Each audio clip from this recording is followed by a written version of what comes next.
보라, 내가 그들을 너희가 팔아 이르게 한 곳에서 일으켜 나오게 하고 너희가 행한 것을 너희 머리에 돌려서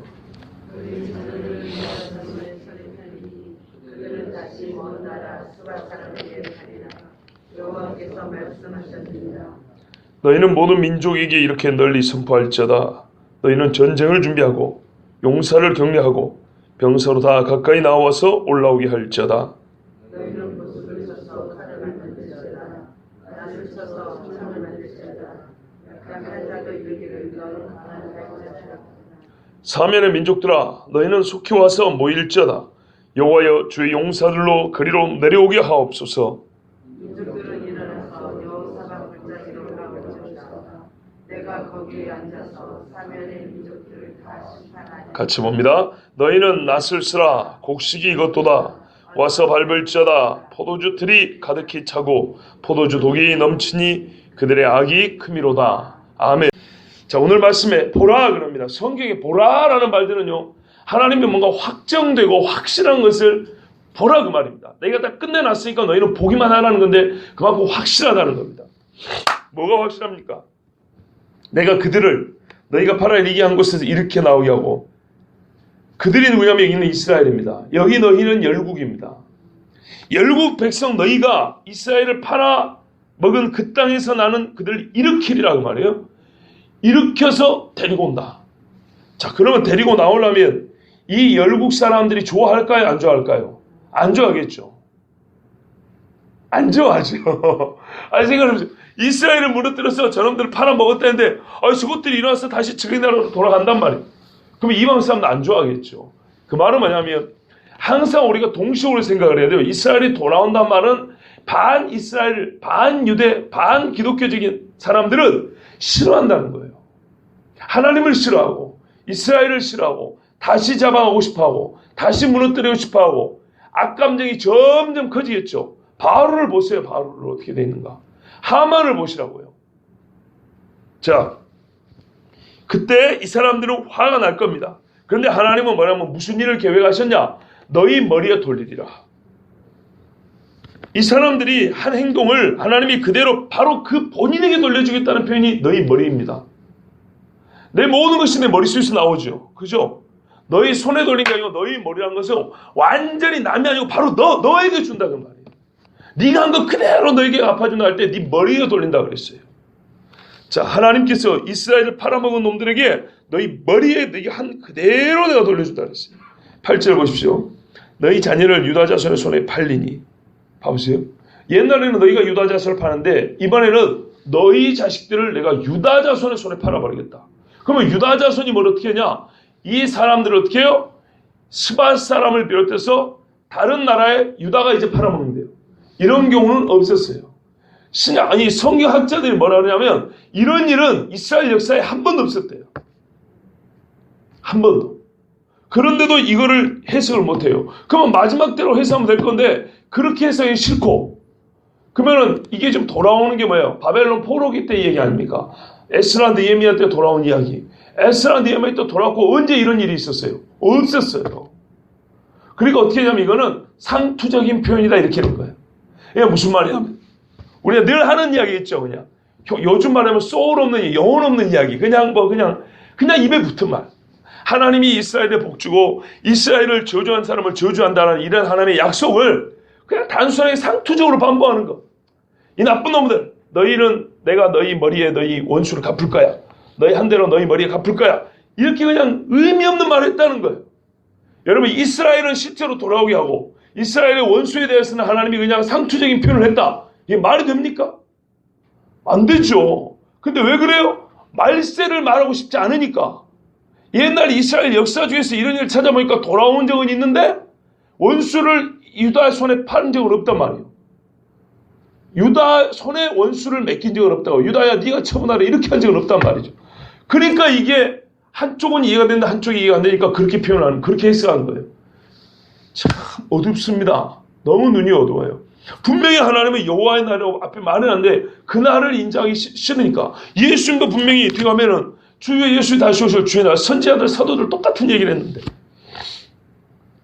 이거는요 정말 하나님이 그렇게 하신다는 거예요. 마지막 때 그렇게 하신다는 거예요. 야, 너무 안타까워요. 하나님의 심판을 너무 자주 말하는 것보다 이 시대에 더 위험한 게 뭔지 알아요? 하나님의 심판을 말하지 않는 이 세태가 훨씬 더 위험한 거예요. 한 목사 당신은 주님 다시 오실 날 너무 자주 해. 아니요. 그때가 가까이 왔으니까 자주 한 게 정상이에요. 해산할 여인이 때가 가까우면 어떻게 해요? 그 자주 얘기를 당연하죠. 준비하는 게 당연하죠. 그런데 얘기하지 않는 게 더 이상하고 더 훨씬 위험한 거예요, 여러분. 전쟁의 날이 가까운데 나팔을 불지 않는 게 더 위험하잖아요. 하나님의 심판을 조롱하는 시대예요. 이스라엘이 어떻게 하는 걸 보면 하나님을 어떻게 하는지 알 수 있다고 그랬어요. 하나님의 말씀을 어떻게 대하는 걸 보면 그 사람이 하나님을 어떻게 생각하는지 알 수가 있어요. 하나님의 심판을 무시하는 사람은 하나님을 무시하고 조롱하는 사람이에요. 이 시대가 그래요. 자, 하나님께서 이렇게 이스라엘을 돌아오게 할 때 3장 1절을 보세요. 보라, 그날 곧 내가 유다와 예루살렘 가운데서 사로잡힌 자로 돌아오게 할 그때 7절요. 보라, 내가 그들을 너희가 팔아 이르게 한 곳에서 이렇게 나오게 하고 너희가 한 것을 너희 머리에 돌렸어. 그러니까 무슨 말이에요? 이스라엘을 돌릴 때, 이스라엘이 돌아올 때 거의 그와 동시에 이스라엘을 판 자는 도리어 이스라엘 때문에 이제는 팔리게 될 거예요. 이스라엘을 그들을 파는 일이 있을 거예요. 그렇게 되려면 전세가 역전돼야 된단 말이죠. 무슨 말이면 전쟁이 일어나더라도 이제는 이스라엘이 승리하고 열국이 패해야 된단 말입니다. 근데 이스라엘이 국력이 있어요, 없어요? 그럴 만한 국력 없죠. 그럼 하나님이 와서 해줘야 된다는 얘기죠. 자, 이제 그 이야기입니다. 그때 이런 전세가 역전되는 일이 있을 건데 그게 어떻게 일어나냐? 속을 들어가 보니까 이런 거예요. 너희는 모든 민족에게 이렇게 선포할지어다. 그때 하나님이 이렇게 명령해요. 여기 너희는 누구냐면요, 천사라고 보는 사람도 있어요. 하나님이 그러니까 이스라엘을 돌이키고 열국을 심판하려고 작정할 때, 여호사밧 골짜기로 모을 그때에 하나님이 군대를 모을 때 그냥 모이는 게 아니고 누구를 시켜서 모을 거 아닙니까? 요한계시는 새 영을 보내갖고 귀신 영을 보내가지고 아마겟도로 끌어모은다 그랬죠. 근데 그 아마겟도는 하르무깃도에 해갖고 무깃도 지역에 있는 산, 언덕, 무깃도에 있는 어떤 언덕, 이렇게 말했다 그랬죠. 근데 그 말이 또 어떤 뜻이냐면요, 무너지는 산이라는 뜻이 있어요. 산들이 무너지다, 산들이 쪼개지다. 마지막에 어떻게 해요? 지진으로 산을 쪼개버린다 그랬죠. 말 자체가 그래요. 아마겟도는 말 뜻이 그래요. 자, 그렇게 모이는데 요에서는 뭐냐면 산이 갈라지는 그 골짜기를 뭐냐면 여호사밧 골짜기를 했어요. 여호사밧이라는 말 그대로 왕의 이름이었죠. 여호사밧은 여호와가 심판한다는 거예요. 그러면 이 골짜기는 뭐냐면 여호와의 심판의 골짜기라는 뜻이에요. 여호와가 심판하는 골짜기. 그리 모은다 그랬어요. 그러니까 한편의 악한 영들을 통해서 이 군대를 모으지만 또 하나님께서는 그의 전쟁을 준비하려고 천사들을 보내 또 이 열국 백성들을 모은다, 이런 말입니다. 자, 그렇게 해석하는데 저는 조금 다르게 해석하고 싶어요. 그게 뭐냐면 이 너희가 계속 반복되는데 최초의 너희를 보세요. 9절에 너희는 모든 민족이 이렇게 널리 선포할지어다 이렇게 돼 있죠. 그러니까 모든 민족은 아니겠죠, 이 너희가. 왜? 민족에게 선포를 해야 될 사람이 민족일 수는 없죠. 이렇게 너희는 그래서 천사라고 부르는데 저는 천사라기보다는 이스라엘이라고 부르는 게 더 맞다고 봅니다. 왜 그러냐면 13절에 보세요. 13절에 보면 낫을 든 사람, 포도주를 받는 이 인간들은 누굴까요? 사람이 아니고 천사죠, 천사. 아니, 이스라엘 사람이 낫 들고 싸우겠어요? 아니죠. 이건 영적인 표현이죠. 예, 추수꾼은 천사라고 그랬어요. 천사인데, 그래서 여기 9절에 너희를 천사라고 보는 게 맞는데, 왜 제가 또 이스라엘을 보냐면 아마도 하나님이 천사들 통해서 이스라엘이 어떤 영적 계시를 주어가지고 이스라엘 사람들이 열국 백성들을 모이라고 말하는, 너희 다시 한번 우리가 이렇게 돌아왔는데 다시 한번 우리 사로잡아 가봐, 이런 식으로 배짱 좋게 열국을 이렇게 자극하는 그런 말을 하는 것이 아닐까 이렇게 생각합니다. 왜냐하면 일단 이스라엘과 이방인의 대조 구조를 보세요. 너희가 이방인에게, 우리 번역에는 모든 민족이 되어 있지 않습니까? 근데 원래는 어떻게 했냐면 너희는 이방에게 전하라 이렇게 되어 있어요. 근데 이방이라는 말은 이스라엘과 대조구로 쓰이는 거거든요. 남자의 대조구는 여자인 것처럼 신랑의 대조는 신부인 것처럼 원래는 이렇게 되어 있어요. 너희는 이방에게 외쳐라 이렇게 되기 때문에 여기는 이스라엘 가시도 크다 보고요. 또 여러분 11절에 보세요. 11절의 후반부 주의 용사들로 그리로 내려오게 하옵소서 돼 있죠. 이건 갑자기 기도로 바뀌는 겁니다. 여기는 기도입니다. 이 기도 누가 할까요? 천사가 하는 게 아니고 이스라엘 사람들이 하는 겁니다. 이게 이스라엘 사람들이 외치고 이 어마어마한 군대가 몰려올 때 이스라엘이 하나님 외치긴 했는데 감당이 안 되잖아요. 그러니까 주여 주의 용사들을 보내주시옵소서 하고 기도할 거 아닙니까?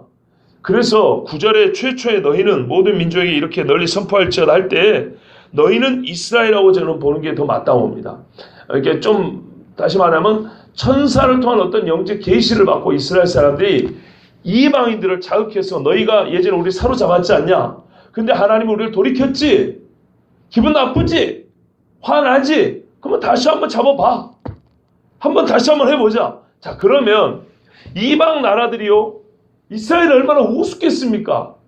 이 밤털 만한 것이 지금 우리를 보고 와서 한번 해보자고? 우리가 못할 것 같아? 이게 어떻게 재수 좋게 지금 나라가 돌아갔는지 모르겠는데 두고 봐. 야, 가자. 이렇게 몰려온다 이 말이죠. 자, 이래가지고 얼마나 이 우스운 나라가 불쾌하게 이렇게 자극을 하니까 이 나라들이 아마 군대를 모아가지고 올 것이다. 이렇게 보는 것이 맞다고 봅니다. 아마겟돈에 분명히 거짓 영을 통해서 전쟁을 할 때 뭐고요? 성경에 보면 하나님이 이렇게 돼 있거든요. 천사를 통해서 끌어가는 경우도 있고 예언하는 경우도 있고요. 거짓 영을 통해서 죽이려고 하는 경우 있어요. 여러분 미가야 선지자 아시잖아요. 여호사밧, 안 그래도 여호사밧이요. 여호사밧하고 북이스라엘의 아합하고 둘이 연합을 해가지고 아람하고 암몬하고 전쟁하려고 할 때 거짓 영들이 가가지고 전부 다 거짓말을 했어요. 그래서 전쟁하게 했어요. 그런데 또 한편에서는 미가야한테는 천사를 하나님의 성령을 통해서 참되게 예언을 했어요. 그러죠? 그러니까 한 전쟁 안에 악한 영과 천사예요. 그러니까 하나님의 성령이 함께하는 경우가 성경에 여러 군데 나옵니다. 그러므로 여기서는 하나님께서 성령의 계시로 또는 천사들을 통한 어떤 계시로 이스라엘을 통해서 이 열국을 모으지 않을까 이런 생각을 하는 것입니다. 또 오늘 말씀에 보면 그렇게 구조적으로 그렇게 보는 것 같고요. 자, 뭐라고 말하냐면 모여라 그래요.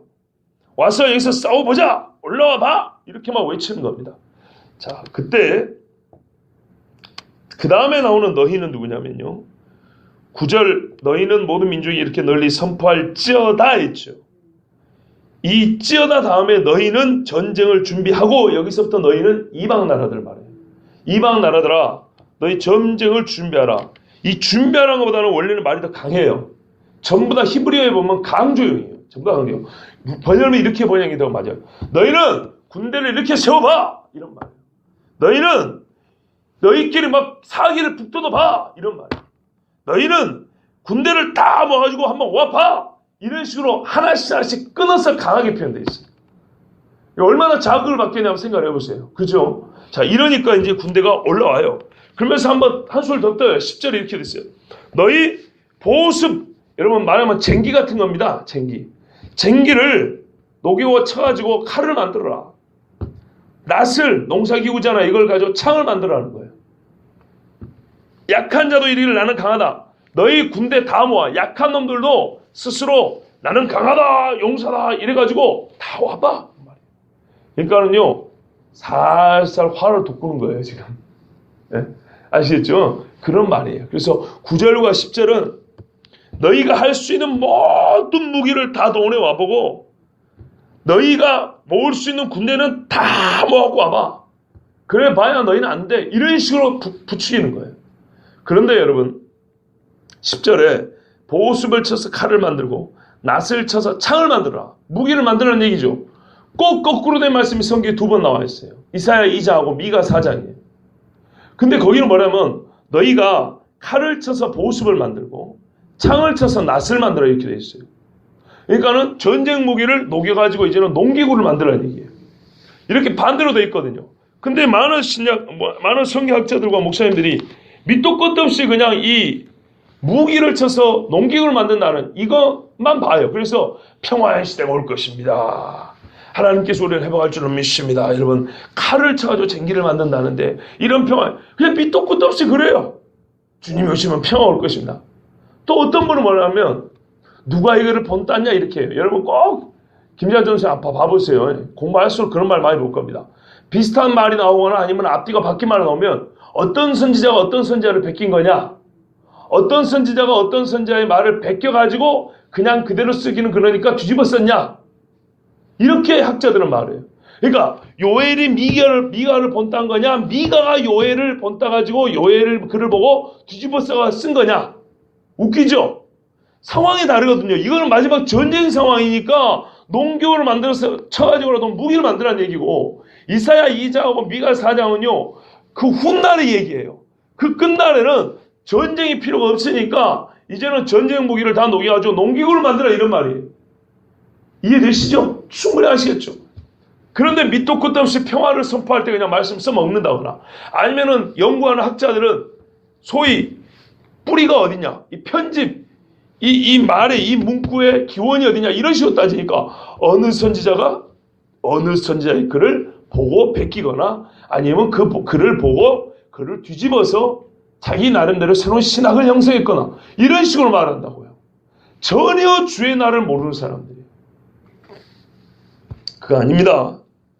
이렇게 하나님이 이제 군대를 끌어모았어요. 사면의 민족들아, 너희는 속해 와서 모일지어다. 결국은 뭐냐? 너희 모두 이방 나라들아, 이렇게 이방 나라다 모여서 와라. 다 함께 이스라엘 주의를, 이렇게 이스라엘 사면으로 둘러싸서 모여봐, 포위해봐라. 이렇게 두 번은 나눠 끊는 일가 돼요. 전쟁 무기를 들고 옵니다. 그런데요, 이들이 모인 데가 이스라엘 중에 어디라고 그랬습니까? 무슨 골짜기요? 여호사밧 골짜기. 여호와께서 심판하신다는 뜻이죠. 여러분, 재판장이 칼을 들고 서면은 돼요, 안 돼요? 여호사밧 골짜기, 하나님이 재판하는 곳이에요. 이 크레이기라는 신학자가 이런 말을 했어요. 이분의 이 말은 참 재밌어요. 맞는 말.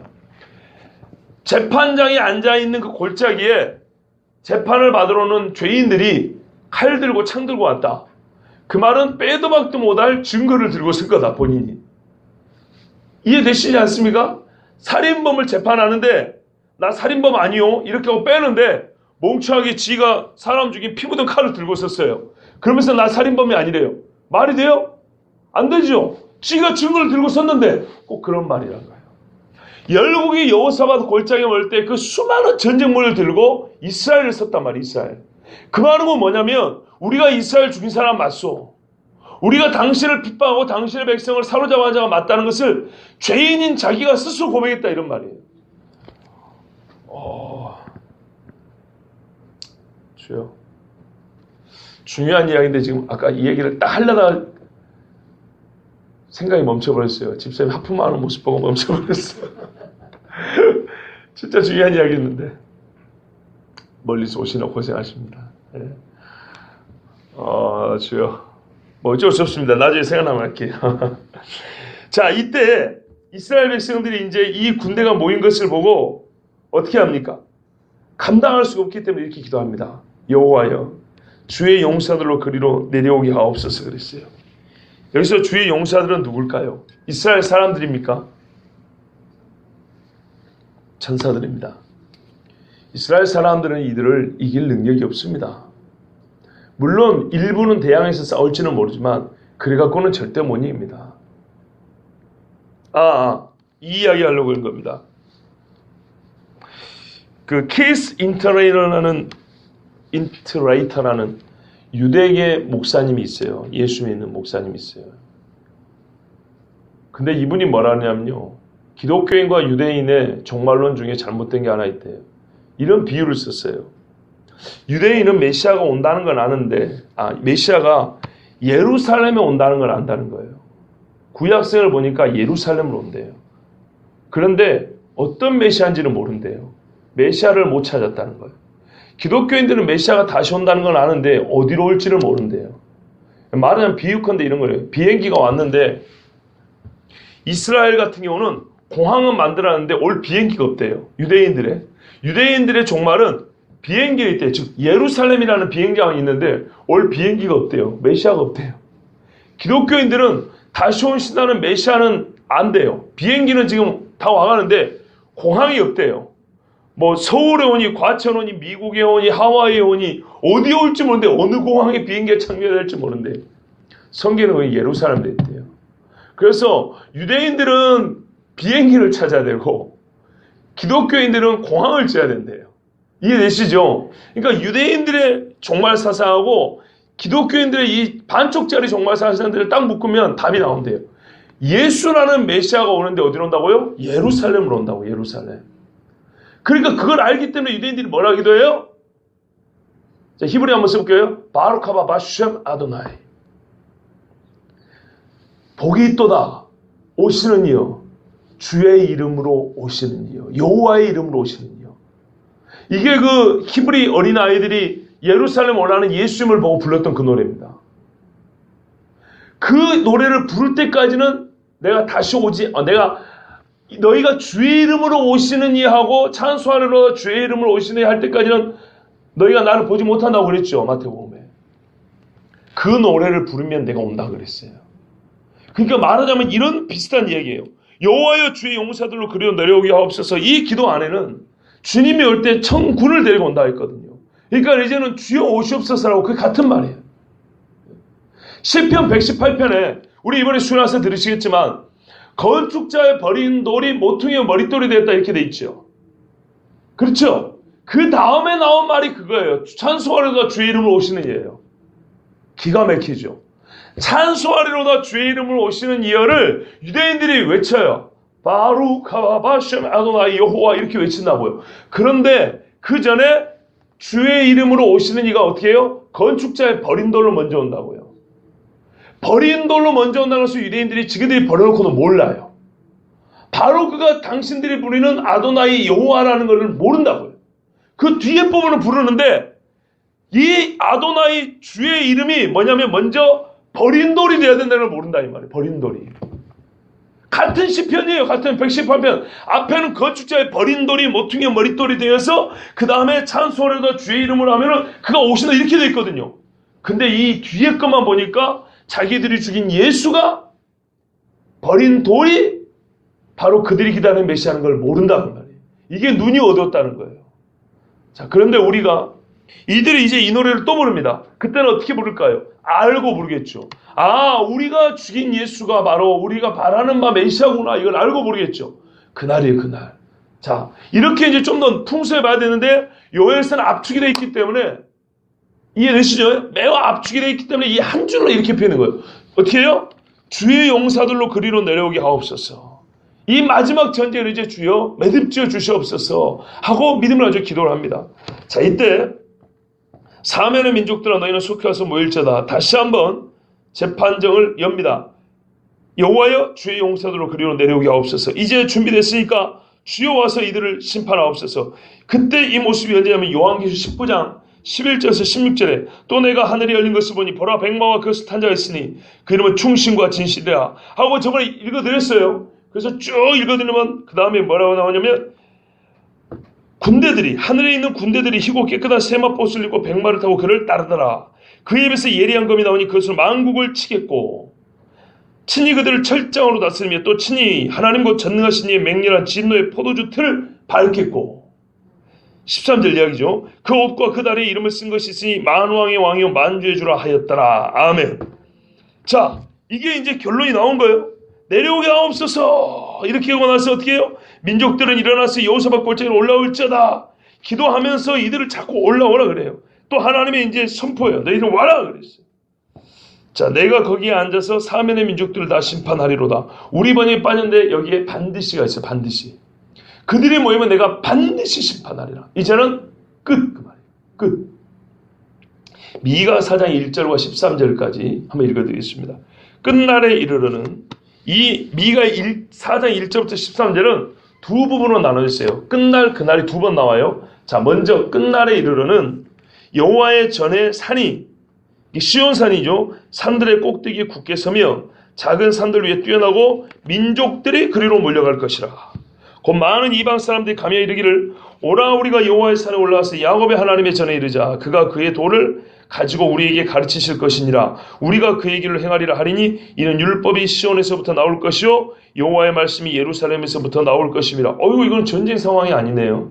예, 이건 전쟁 끝나고 끝날에 진짜 끝날에 이렇게 되겠다는 겁니다. 자, 그런데 이 끝날에 무슨 또 상황이 정황이 포착되냐면요.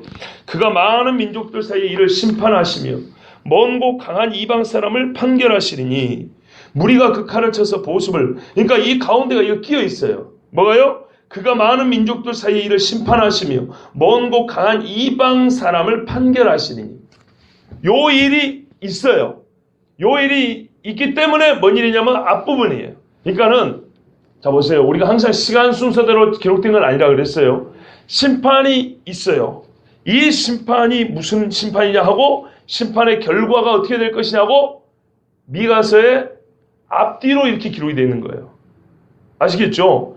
그가 이방을 모아 심판할 것이라는 한 줄이 있는데 앞부분에는 이제는 이방 나라들이 끝날에 그 심판 후에는 예루살렘에서 하나님의 말씀이 흘러나온다 하고 예루살렘을 올라가는 일이 있을 거다. 이렇게 됐고요. 자, 이 심판을 감싸고 이 뒤에 또 결과가 뭐가 나있냐면 무리가 그 칼을 쳐서 보습을 만들고 거꾸로죠.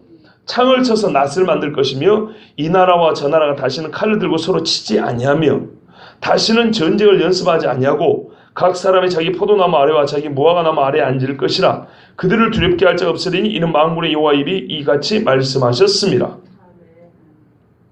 아멘. 자, 다시 한번 이 전체 일을 결론을 요약을 이렇게 해줍니다. 만민이 각기 자기의 신의 이름을 의지하여 행하되 오직 우리는 우리 하나님 여호와 이름을 의지하여 영원히 행하리로다. 아멘. 이건 이제 매듭 짓는 매듭구예요.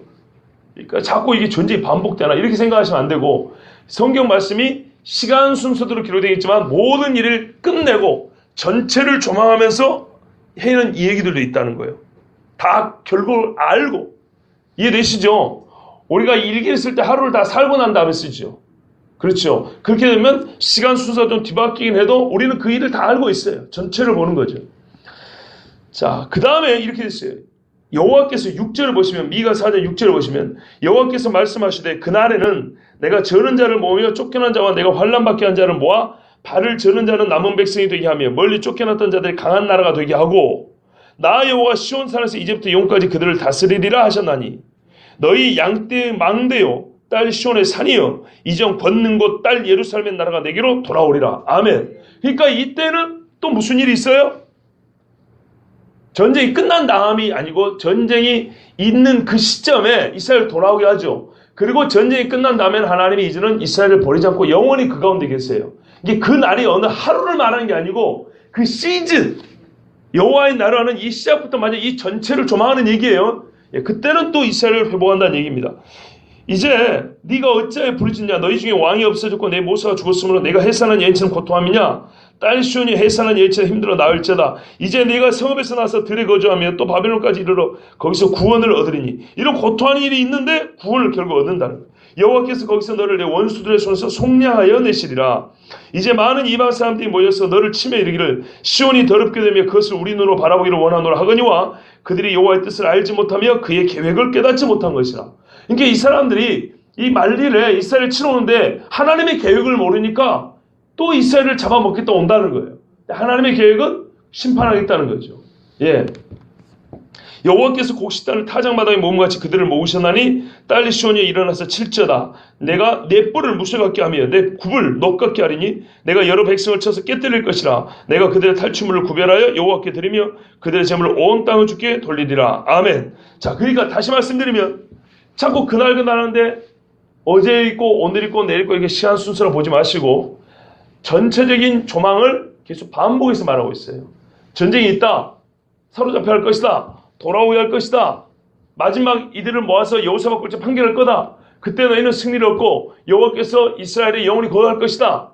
요 이야기를 한 번 하고 또 한 번 하고 어떤 경우에는 이쪽을 좀 강조해서 말하고 두 번 말할 때는 이쪽을 좀 강조해서 말하고 아시겠죠? 자, 오늘 말씀 13절입니다. 너희는 낫을 쓰라. 곡식 이것도 다 와서 밟을지어다. 포도주들이 가득히 차고 포도주 독이 넘치니 그들의 악이 크미로다.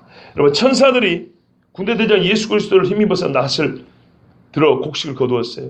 포도송이들을 잘라서 포도주 틀에 넣어서 밟았어요. 곡식은 익은 곡식은 구원받은 사람들입니다. 포도주의 틀에 가득히 차고 독이 넘치는 이 포도들은 죄인들입니다. 성경에 예수님이 이렇게 말씀했어요. 일단 추수꾼은 천사라고 마태복음 13장 39절에 말씀했고요. 신천지 아닙니다. 천사가 추수꾼이라고 그랬어요. 지들이 추수꾼이라고. 완전 성경과 반대되는 겁니다. 절대 사람은 추수꾼은 아닙니다. 자, 요한계시록 14장 14절에서 20절까지 보면 14절부터 16절까지 하고 17절부터 20절까지가 다릅니다. 14장 14절부터 16절은 또 내가 보니 흰 구름이 있고 구름 위에 인자와 같은 이가 앉으셨는데 그 머리에는 금 면류관이 있고 그 손에는 예리한 낫을 가졌더라. 또 다른 천사가 성전으로부터 나와 구름 위에 앉은 이를 향하여 큰 음성으로 외쳐 이르되 당신의 낫을 휘둘러 거두소서. 땅의 곡식이 다 이거 거둘 때가 이르렀음이니이다. 하니 구름 위에 앉으신 이가 낫을 땅에 휘두르매 땅의 곡식이 거두어지니라. 곡식은 모아 창고에 들이고 가라지는 모아 불태운다 그랬죠. 곡식은 구원받은 자를 말합니다. 예수님이 그랬죠. 제자들에게 보라 희어져 추수할 때가 되었도다. 너희 아버지께 구하여 추수할 일꾼을 보내달라 하라. 그랬죠. 우리 지금 다시 올 때 그래요. 천하만국 천사들을 보내어 그 이름을 불러 모은다 그랬죠. 나팔 불 때 나의 이름 그러잖아요. 그런데 17절부터는 또 다른 천사가 하늘에 있는 성전에서 나오는데 역시 예리한 낫을 가졌더라. 또 불을 다스리는 다른 천사가 제단으로부터 나와 예리한 낫 가진 자를 향하여 큰 음성으로 불러 이르되 내 예리한 낫을 휘둘러 땅에 포도송이를 거두라 그랬어요. 낫으로 한 번은 곡식을 거두고 또 다른 천사가 또 다른 낫을 가지고 있는데 이 낫으로는 포도송이를 거두라 그랬죠.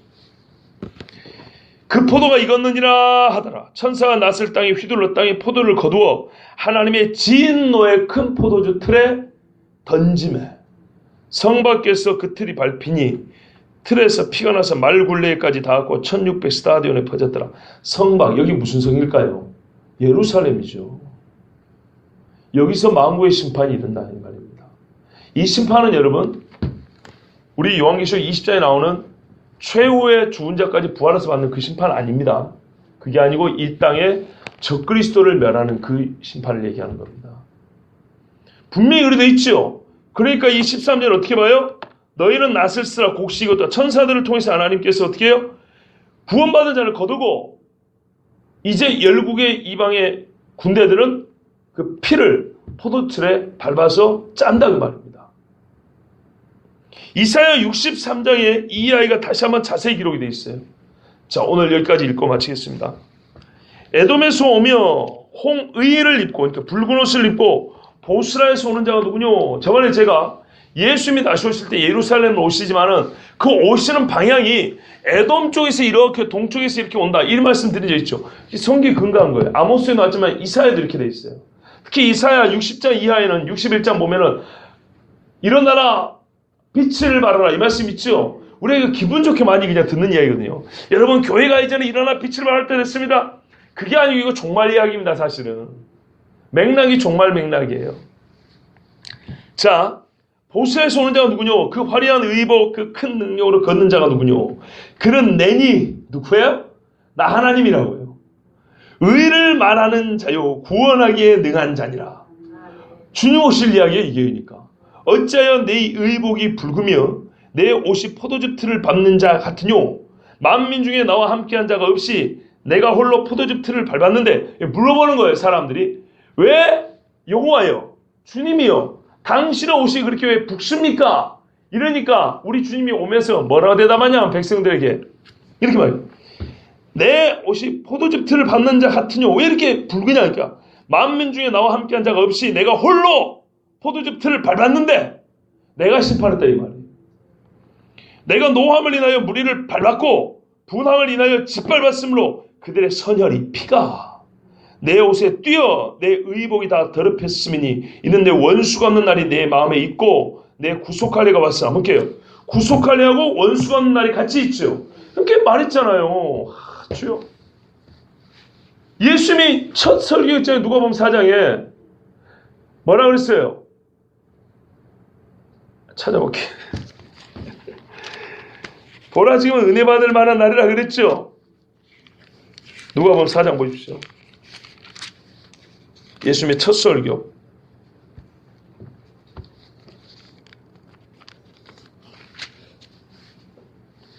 자, 18절을 보세요. 19절까지 주의 성령이 이사야에 그래 내게 임하셨으니 이는 가난한 자에게 복음을 전하게 하시려고 내게 기름을 부으시고 나를 보내사 포로된 자의 자유를 눈먼 자에게 다시 보게 함을 전파하며 눌린 자를 자유롭게 하고 주의 은혜의 해를 전파하게 하려 하심이라 그랬죠. 맞습니까? 예. 근데 이 말씀이 원래 어디 있는 말씀입니까? 이사야에 있죠. 이사야 어디요? 61장. 한번 펴보세요, 여러분.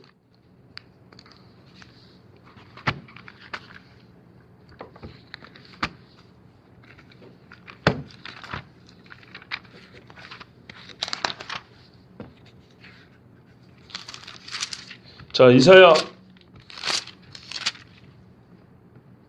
61장에는 1절부터 이렇게 나와 있죠. 자, 60장에 보면은 일어나라 빛을 발하라. 이게 이제 예루살렘 회복된 예루살렘이 받을 영광이라고 이렇게 돼 있죠. 근데 이 소식이 이제 어떻게 돼요? 이 61장 보세요. 주 여호와의 영이 내게 내리셨으면 쭉 가죠. 2절 보시면 우리 여호와의 은혜해와 하고 우리 하나님의 보복의 날을 선포하여 이렇게 돼 있죠. 근데 예수님이 누가복음 설교는 보복의 날이 빠졌다고요. 왜요? 초림 때는 그거 하러 온 게 아니거든요. 은혜의 해를 말하려고 왔거든요. 그래서 고린도 전서가 후서? 갑자기 생각나요. 고린도 후서. 보라 지금 은혜 받을 날이고 그 이야기 돼 있죠. 예. 초림 때는 그거 얘기하러 오셨어요. 재림 때는 어쩐다고요? 신혼하여 갚아주러 오셨다고요. 그래서 이 뒷부분을 얘기 안 한 거예요. 근데 유대인들은 이 뒷부분까지 기대했죠. 근데 이거는 재림 때 할 이야기라고요. 그러니까 지금 이사야 63장에 보세요. 재림 때 지금 제가 읽어드리는 거 넘어보세요. 63장. 예? 3절, 63장 3절부터 한번 읽어드릴게요. 바로 뒤에 있죠. 만민 가운데 나와 함께한 자가 없이 내가 홀로 포도주를 밟았는데 내가 노함으로 말미암아 무리를 밟았고 분함으로 말미암아 짓밟았으므로 그들의 선열이 내 옷에 튀어 내 의복을 다 더럽혔으니 이는 내 원수가 없는 날이 내 마음에 있고 원수가 없는 날 아까 나왔죠. 신혼의 날. 원수가 없는 날이에요. 신혼의 날이 61장 그 2절 후반부가 내가 구속하려고 가왔으나 그러니까 구속과 원수가 완전히 종결되는 날이죠. 주님 오실 날이죠. 내가 본즉 도와주는 자도 없고 붙들어주는 자도 없으므로 이상히 여겨 내 팔이 나를 구원하며 내 분이 나를 붙들었습니다. 내가 노함으로 말미암아 만민을 밟았으며 내가 분함으로 말미암아 그들을 취하게 하고 그들의 선열이 땅에 쏟아지게 하였느니라. 포도즙 틀을 밟았는데 그 피가 1200스타디온에 흘러가더라. 같은 말씀이죠. 예, 그래요. 근데 7절부터는 이제 어떻게 되냐? 심판은 그렇게 하고 이스라엘은 내가 어떻게 영화롭게 하냐? 7절 보세요. 내가 여호와께서 우리에게 베푸신 모든 자비와 그의 찬송을 말하며 그의 사랑을 따라 그의 많은 자비를 따라 이스라엘 집에 베푸신 큰 은총을 말하리라. 그가 말씀하실 때 그들은 실로 나의 백성이요 거짓을 행하지 않은 자녀라 하시고 그들의 구원자가 되사 그들의 모든 환난에 동참하사 자기 앞에 사자로 하여금 그들을 구원하시며 그의 사랑과 그의 자비로 그들을 구원하시고 옛적 모든 날에 그들을 드시지 않으셨으나 옛날에도 그렇게 했어요. 그들이 반역하여 주의 성령을 근심하게 하였으므로 성령을 근심하게 하면 뭐라고 했어요? 신약에도 성령이 떠나버린다고 그랬죠. 성령을 근심하여 그러니까 그랬던 거예요. 그러니까 봐도 못 보고 들어도 못 봤던 거죠. 그런데 마지막에 성령을 부어준다 그랬죠. 근심하게 하였으므로 그가 돌이켜 그들의 대적이 되사 친히 그를 치셨더니 그렇죠. 성령을 거역하고 거스르니까 손이 가셔버렸다는 거예요. 그게. 그런데 때가 되면 이방인의 충만한 수가 차고 이스라엘 구할 때가 오니까 성령이 다시 그들이 부어졌죠. 성경은 똑같은 얘기 한다니까요. 모든 성경. 자, 백성이 11절입니다. 옛적 모세 때를 기억하여 이르되 백성과 양떼의 목자를 바다에서 올라오게 하신 이가 이제 어디 계시냐? 모세 때를 기억한 거예요. 애굽에서도 이렇게 구원하신 하나님이 이제 어디 계신가? 우리에게는 하나님은 완전히 떠나버리셨는가? 아모스가 외친 것처럼 그렇게 외친 거예요. 보라 여호와의 때가 멀지 않았다. 인내하라 했어요. 기다리면 멀지 않아 온다. 속히 온다 이랬어요. 때가 이르면 거둔다 그랬어요. 자, 이래가지고 기도를 해요. 그들 가운데 성령을 두신 이가 이제 어디 계시냐? 이제는 그 하나님이 우리에게 오시지 않는가? 우리를 완전히 버리셨는가? 이스라엘이 이렇게 외친다 이 말입니다. 그의 영광의 팔이 모세의 오른손을 이끄시며 그의 이름을 영원하게 하려 하사 그들 앞에서 물을 갈라지게 하시고 그들을 기품으로 인도하시되 광야에 있는 말같이 넘어지게 하신 이가 이제 어디 계시냐? 이스라엘이 이렇게 부르짖는 거예요. 모세 때 이스라엘을 구원하신 하나님이 이렇게 사모하여 간구한다는 거예요. 14절 여호와의 영이 그들을 골짜기로 내려는 가축까지 편히 쉬게 하셨도다. 아멘. 여러분 10절에는 그들이 반역하여 주의 성령을 근심하게 하였으므로 그가 하나님이 돌이켜 그들의 돼지에 대해서 친히 치셨는데 이제 모세 때를 기도하고 간절히 외치니까 하나님이 돌아와서 어떻게 해요? 내가 내 양떼를 푸른 초장에 인도할자 했죠. 시편 23편에 꼭 그대로. 근데 그러려면 어떻게 해요? 성령이 다시 와야 돼요. 성령이. 다윗이 인도하는 게 아니고 하나님의 영이 친히 인도하는 거예요. 예? 14절 여호와의 영이 그들을 골짜기로 내려 가축까지 편히 쉬게 하셨도다. 주께서 이와 같이 주의 백성을 인도하사 이름을 영화롭게 하셨나이다 하였느니라. 아멘. 자, 이런 예언을 받았으니까 이제 어떻게 해야 돼요? 기도해야겠죠. 운명적으로 그때가 되겠지 오겠지 아니요. 자문에도 그랬어요. 너희가 기도해야 할지니 나는 너희가 들었지만 너희 기도해야 할지 전도순간 좀 헷갈리면 미안합니다. 너희가 기도해야 될지니 그랬어요. 예? 이런 말씀을 들었기 때문에 우리가 기도하는 거예요. 주를 향하여 소망을 가졌기 때문에 거룩하게 사는 거예요. 운명적으로 때가 되면 되겠지. 우리 기독교는 운명주의자가 아니에요. 숙명주의자가 아니에요. 이런 예언을 주신 하나님께 감사하고 동참은 말이죠. 가만히 있어가지고 엘리베이터 타고 가는 게 그게 동참이 아니잖아요. 여러분 동참이라는 말은 적극적이고 능동적인 거 아닙니까? 의지가 발달하고요. 마음이 변하고요. 발걸음이 달라지고요. 손에 힘이 들어가는 거. 눈동자의 방향이 달라지고 눈에 불이 붙는 거. 이게 동참 아닙니까? 예? 수련회도 동참하는 거하고 따라가는 거 다르잖아요. 그렇죠. 예. 여러분 금식기도 말이죠. 누가 따라했다고 말을 해요. 저희 이름을 자기가 이름을 썼는데 동참했다고 그러죠. 동참은 이런 거예요. 주의 나라에 동참한 자라. 사도들이 그렇게 말해요. 이 사람들은 주 오심을 바라보며 주의 나라에 동참한 나의 일꾼들. 이렇게 사도들이 서로 간에 이렇게 칭찬을 하거든요. 추천할 때 고난에 동참한 자. 어떤 의미인지 봐보세요. 능동적으로 적극적으로 교회를 위하여 그리스도의 남은 고난을 내 몸을 채우느라 그랬어요. 바울도. 베드로가 그랬거든요. 고난에 주의 그리스도의 고난에 동참한 자라고 그랬거든요. 네? 여러분 주의 나라에 동참한 자들은요. 이제 이런 말씀을 듣기 때문에 이 결국을 알기 때문에 아 그렇구나. 모세적인 그래서 요한계시록 15장에 모세의 곧 노래 어린 양의 노래 곧 모세의 노래 홍해의 노래를 부른다 그랬구나. 왜? 모세 때를 기하면서 기도했다잖아요. 다 하나님 쓸데없이 기도해 놓은 게 아닙니다. 네? 여러분 주님 오실 날이 멀지 않았습니다. 그날이 속히 옵니다. 이번에 수련회 오시면 우리가 주님 오실 날을 바라보면서 부르는 노래 내지는 호칭이 이 외치는 선포 문구가 두 개 있어요. 아까는 말씀드린 찬송하리로다 주의 이름으로 오시는 이가 있죠. 또 하나는 마라나타가 있습니다. 마라나타 신약이 두 번 씁니다. 고린도서 16장 22절하고 저 뒤 요한계시록 뒤에 있죠. 22장 끝에 말이 신약이 두 번 쓰였는데 이 말이 헬라어로 기록이 되어 있습니다. 근데 원래 이거는 신약이기 때문에 헬라어로 기록되어 있지만 원래는 아람어입니다. 아람어. 죄송하지만 수련회 오시면 들을 수 있습니다. 이 얘기는. 여러분 바루카바바시 마도나이 찬송하라 주의 이름 오시느냐고 마라나타 주 예수의 오시옵소서. 이 두 문구가요. 이번 우리 수련회의 최종적인 선포와 기도가 될 것입니다. 그 말씀의 뜻이 성경 어디서부터 시작됐는지 그게 어떻게 연결되며 우리에게 어떤 소망이 되는지 수련회 와서 또 듣도록 하겠습니다. 여러분 오늘 여러 성경을 봤습니다.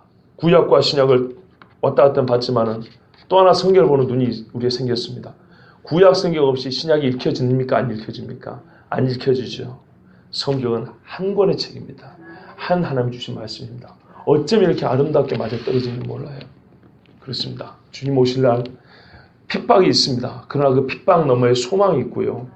정말 어떤 분이 이렇게 표현했어요. 최고의 날이라고 그랬어요. 나는 너무 그 마음이 마음에 안 들었어요. 맞다. 최악의 날을 한번 경험할 것인데 최악의 날을 인내한 자는 최고의 날을 경험하게 될 것이다. 그날 성령이 우리에게 부어지고 주님 오심을 보게 될 것이고 주께서 악한 자와 적그리스도를 무찌르는 것을 우리 눈으로 보게 될 것입니다. 여러분 그날을 기대하시고 또한 그날을 준비하면서 오늘과 수련회 함께 기도하는 저와 여러분들이 원합니다.